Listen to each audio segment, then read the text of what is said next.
fact, give me one shot and I'll never get the throne back. Makam Keramat Tajuk menjadi salah satu cagar budaya di Tangerang Selatan yang syarat akan sejarah Islam dan cerita keajaiban. Sekilas, makam Tubagus Muhammad Atif dan adiknya Ratu Ayu itu terlihat biasa saja. Terletak di puncak semacam bukit, makam dua keturunan pemimpin Kesultanan Banten ke-6, Sultan Ageng Tirtayasa itu berada di dalam sebuah musola atau tajuk dalam bahasa Tangerang Lama. Dua makam itu dibuatkan semacam kamar di tengah-tengah tajuk yang kuncinya dipegang oleh kuncen. Jika peziarah datang dan ingin melihat langsung makam, maka akan langsung dibukakan. Diperkirakan makam Keramat Tajuk sudah ada sejak tahun 1600-an. Tubagus Atif, penyebar Islam di Tangsel.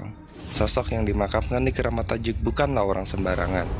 Tubagus Muhammad Atif merupakan penyebar Islam pertama di kawasan Tangerang Selatan, atau yang dulu disebut wilayah Benteng Selatan sebelum nama Tangerang muncul. Hal itu diungkapkan oleh Tubagus Sosrendra, sejarawan Tangsel sekaligus keturunan ke-8 Tubagus Muhammad Atif.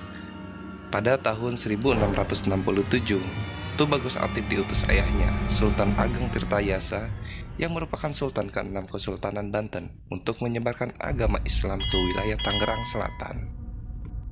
Pengutusan Tubagus Atif ke wilayah Tangerang Selatan juga merupakan amanah Syarif Hidayatullah, atau yang dikenal sebagai Sunan Gunung Jati, bagian dari Wali Songo. Syarif Hidayatullah adalah orang pertama yang menyebarkan Islam di tanah Banten. Saat itu, Tubagus Atif juga membantu warga Tangerang Selatan memerangi Belanda yang masih menjajah Nusantara. Maka diutuslah Tubagus Atif bin Sultan Ageng Tirtayasa sebagai panglima perang Kesultanan Banten untuk 1. Menyebarkan agama Islam sesuai amanat leluhur Syarif Hidayatullah. 2. Memerangi Belanda, membantu masyarakat. Papar Sosrendra.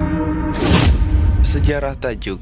Pada misi penyebaran Islamnya, Tubagus Atif membangun musola atau tajuk dan sebuah masjid bernama Al-Ikhlas.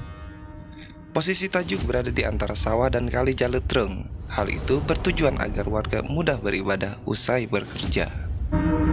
Ukurannya tidak terlalu besar, sekitar 10 x 10 meter. Bentuknya dulu seperti surau pada umumnya. Berkakikan seperti rumah panggung sederhana, namun tajuk ini sudah mengalami beberapa kali renovasi, sehingga tampilannya lebih modern dan mirip musola pada umumnya di era sekarang ini, bertembok bata, beratap genteng. Jadi dibuat tajuk di antara sawah dan kali supaya kalau ibadah lebih dekat. Namun duka menyerang Tubagus Atif kala adik tercinta Ratu Ayu meninggal. Saking sayangnya, Tubagus Atif memakamkan adiknya itu di dalam tajuk. Pada tahun 1721, Tubagus Atif menyusul adiknya dan dimakamkan persis di sebelahnya. Kemudian dia pesan juga ke anak istri, kalau sudah tidak ada umur, makamkan juga saya di makam tajuk itu, ujarnya. Ketinggian naik 110 meter. Setelah dimakamkan, keajaiban terjadi. Hanya dalam waktu semalam, permukaan tanah tajuk yang menjadi makam itu naik hingga 77 meter. Sosrendra mengatakan tidak ada yang bisa menjelaskan proses naiknya permukaan tanah itu. Paginya setelah dimakamkan itu, tanahnya tiba-tiba meninggi. Gak ada yang tahu prosesnya tiba-tiba tinggi 77 meter ketinggiannya, ujar Sosrendra. Posisi makam Keramat Tajuk memang seperti bukit jika dilihat sekarang. Meskipun memang dataran di wilayah Serpong itu beberapa tinggi rendah, sehingga di beberapa ruas jalannya menanjak. Namun Sosrendra menekankan bahwa posisi tajuk dulu berada di antara kali Jaletreng dan sawah yang artinya sejajar. Keramat Tajuk bukan sekedar nama, banyak kisah tak termakan logika mengalir di sana. Salah satu yang paling kerap diceritakan adalah tentang kejadian misterius seorang jemaah haji asal Indonesia pada tahun 1949.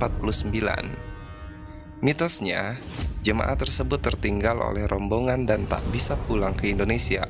Konon, ia tiba-tiba melihat orang menggunakan jubah. Saat menceritakan kejadian itu, sosok kakek-kakek tersebut menyuruh sang jemaah memejamkan mata. Ajaibnya, dalam waktu sekejap ia sudah berada di area Keramat Tajuk dengan banyak makam di sana. Saking keramatnya tempat ini, lokasi Keramat Tajuk juga dijadikan pusat untuk melangsungkan acara pencucian benda-benda pusaka yang digelar setahun sekali. Biasanya di momen-momen tertentu seperti Maulid Nabi. Tradisi ini konon sudah dilakukan turun-temurun sejak 1/2 abad silam. Dari penuturan tokoh masyarakat di sana, beragam benda-benda pusaka yang berusia di atas 50 tahun lebih seperti keris, tombak, dan benda pusaka lainnya bisa jalani prosesi ini. Bukan pencucian biasa pula, ada ritual khusus untuk upacara pencucian yang biasa disebut tutup pusar seperti menggunakan beragam, kemben, serta air kelapa. Selain untuk melestarikan tradisi yang sudah berlangsung lebih dari 100 tahun, pencucian benda-benda bernilai sejarah tinggi juga menghadirkan mitos tersendiri. Konon sejumlah benda pusaka seperti keris atau tombak bisa terbang sendiri jika ada orang yang berniat tidak baik. Anehnya, keris itu kembali ke tempat semula dengan ada bekas darah tersisa. Tapi benda-benda pusaka tersebut diletakkan secara khusus di museum agar tak ada yang menyalahgunakannya.